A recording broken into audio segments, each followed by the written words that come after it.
ओए किशमिश। आज बहुत दिन बाद एक कहानी सुनाती हूँ। एक राजा था जो अपने महल में बैठ के खाना खा रहा था।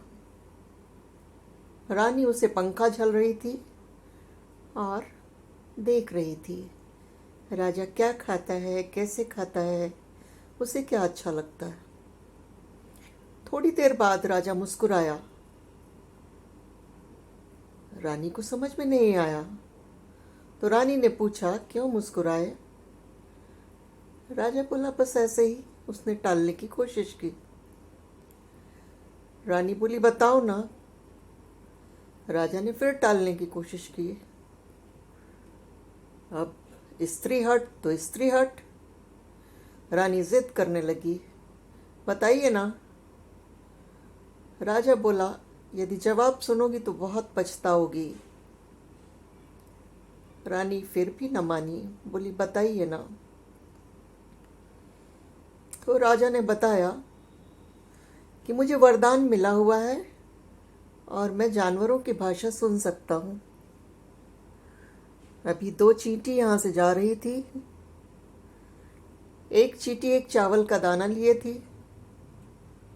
उसने दूसरी चींटी से कहा, देखो मेरे पास खाना है।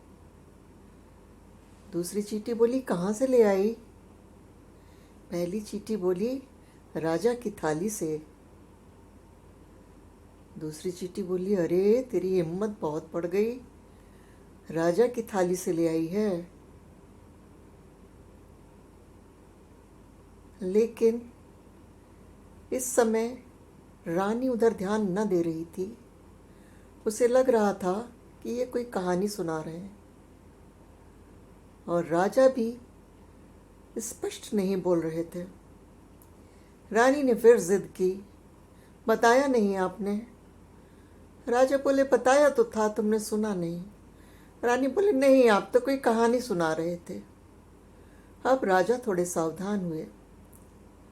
राजा ने कहा, चलो ऐसा करते हैं कि हम लोग नदी के किनारे चलते हैं, वहाँ तुम्हें बताऊंगा कि क्यों मैं मुस्कुराया।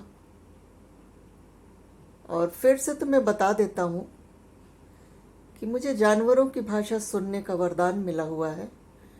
वे आपस में क्या बात करते हैं मैं समझ सकता हूँ, लेकिन यदि मैं किसी और को बताऊंगा कि वे क्या बात करते हैं तो मैं पत्थर का हो जाऊंगा। रानी समझी राजा मजाक कर रहा है। बोली, चलिए नदी किनारे चलते हैं, वहीं सुनेंगे। सारे नौकरों चाकरों के साथ जैसे राजा की सवारी होती है, वे सब के सब नदी के किनारे पहुंच गए। राजा ने बताना शुरू किया, रानी देखो, एक बार फिर सोच लो, मत पूछो, नहीं तो बहुत पछताओगी, क्योंकि मैं पत्थर का हो जाऊंगा यदि तुम जवाब सुनोगी। लेकिन रानी की बुद्धि पर तो जैसे पर्दा पड़ा हुआ था। वह बराबर पूछ रही थी, बताइए। राजा ने कहना शुरू किया कि वह चींटी खाना लेकर जा रही थी और उसने दूसरी चींटी को बताया कि मैं राजा की थाली से लाई हूं। इतना कहते ही राजा के नाखून पत्थर के होने लगे। थोड़ी दूरी पर एक बकरा और बकरी थे। बकरी ने देखा कि कुछ फूल तैर रहे हैं। उसने जिद की बकरे से कि ये फूल मेरे लिए ले आइए। बकरे ने कोशिश की, लेकिन जैसे जैसे वो आगे जाता था वैसे वैसे फूल आगे और बढ़ जाते थे और वह फूलों को पकड़ नहीं पाता था। जितना वह पकड़ नहीं पाता था उतना ही बकरी जिद करती थी, मेरे लिए फूल लाइए।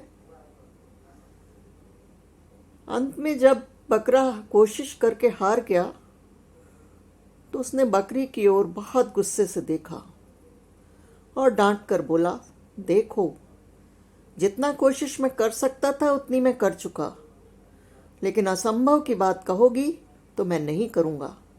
मैं राजा नहीं हूं कि रानी के कहने पर कुछ भी करने को तैयार हो जाऊं और पत्थर का बन जाऊं। राजा ये बात सुन रहे थे। बकरे की बात सुनकर राजा की आंखें खुल गईं और उन्होंने भी निश्चय किया कि सारी बात सबको बताना ज़रूरी नहीं होता। और उन्होंने रानी से कहा, देखो रानी, मैं बार बार कह रहा हूँ, लेकिन तुम परवाह नहीं कर रही हो कि मैं पत्थर का बन जाऊंगा। इसलिए अपना अब हट छोड़ो और किसी भी कीमत पर मैं तुम्हें नहीं बताऊंगा। तुम चाहे जो निर्णय ले लो।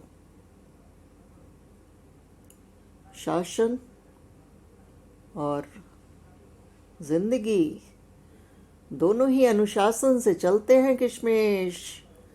अनुशासन बहुत ज़रूरी है। कहानी कैसी लगी बताना ज़रूर। कमेंट्स में मुझे चिट्ठी लिखना। प्रश्न पूछोगी तो कहानी अच्छी बनेगी। बाय किशमिश, फिर मिलते हैं।